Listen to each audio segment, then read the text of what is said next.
哎呀，麻婆係咁咳，點算啊？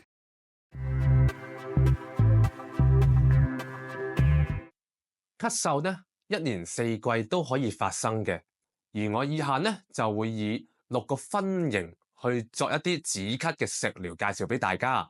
咁啊，首先第一個就係一個風寒症，咁啊症狀咧就係咳嗽頻作，痰咧就白色清稀，甚至有泡嘅，咁而產生個鼻塞、流鼻涕、喉嚨痕，但係唔痛，或者咧就兼有頭痛、發燒、怕凍等等嘅症狀，而個脷苔咧就見到係薄白或者厚一啲。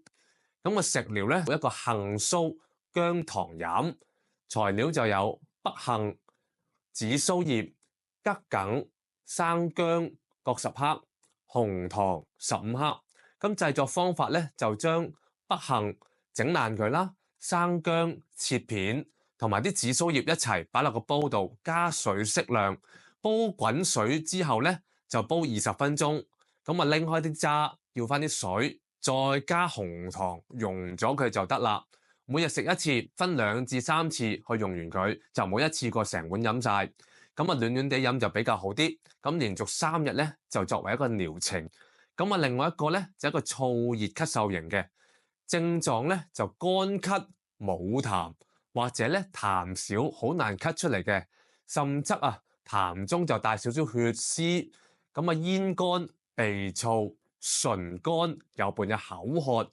咁啊，甚至啊，咳嗽咧就引起胸痛啊、口苦啊、聲音嘶啞啊，咁啊舌尖咧就好紅個噃，脷苔就係乾嘅。咁啊食療嗰方面咧就用到一個川貝燉雪梨啦，材料用正川貝3錢、雪梨2個、南北杏各3錢、糖桔餅3個、適量嘅冰糖。咁製作方法咧就先將雪梨洗乾淨，留埋皮。切開佢，記得去核啦。正川貝同埋南北杏咧就洗乾淨，所有材料擺入燉盅嗰度，加清水1碗，冰糖就適量，燉1至個半鐘，咁就可以飲用噶啦。咁啊起到一個潤肺燥、生津止渴、化痰止咳嘅功效。接住落嚟咧就係一個痰熱咳嗽型嘅，咁啊咳得嚟咧就咳啲白黏痰。或者黃濃稠痰，甚至痰中係帶啲血，胸脅咧就苦痛嘅，伴有低熱，夜晚黑咧瞓得唔好嘅，條脷好紅，苔咧就係薄黃嘅。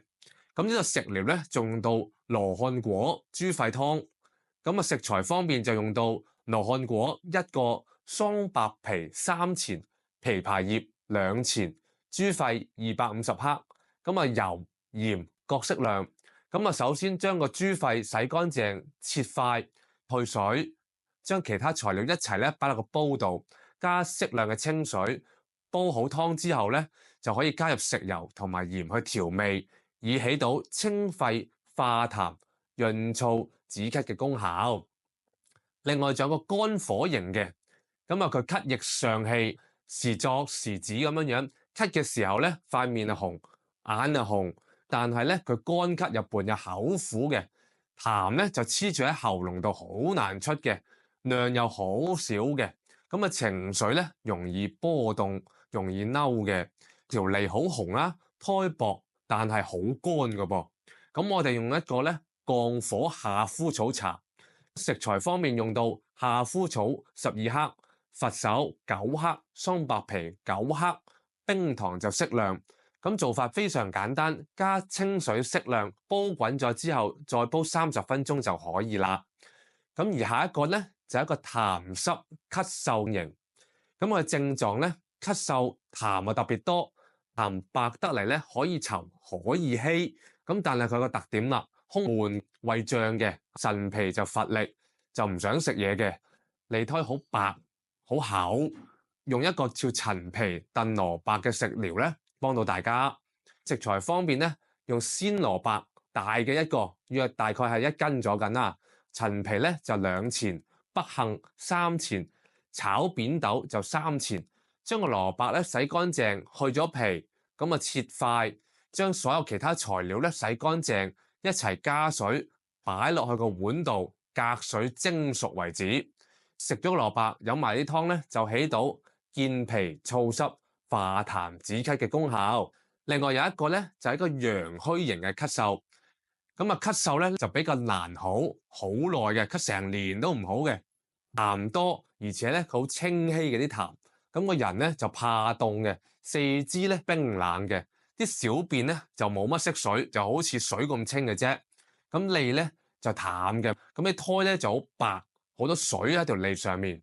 食療咧就係栗子瘦肉湯。咁啊，栗子咧就用半斤連殼連衣，黨參就12克，乾薑就9克，陳皮1片，蜜棗4粒，瘦肉就12兩，生薑就3片，少少鹽。做法咧就將栗子洗乾淨開邊，瘦肉就飛水切粒。咁啊，所有材料咧就擺上落個煲度，加8碗清水，用文火咧煲1至2個鐘頭，加鹽調味就可以啦。另外啊，有一個關於咳嗽要戒口嘅小故事分享。咁有好多病人一般咧就認為咳就唔可以食糖啦。咁其實咧呢個唔係絕對嘅。其中一個印象深刻嘅病案咧就係一個38歲左緊嘅女士，因感冒咳嗽嚟到睇症嘅。咁我處方咗啲潤燥化痰解表嘅中藥，食咗1劑之後咧，病人已經表示各方面都有啲改善啦。但係痰黏住喺喉嚨好乾，出唔到，好辛苦。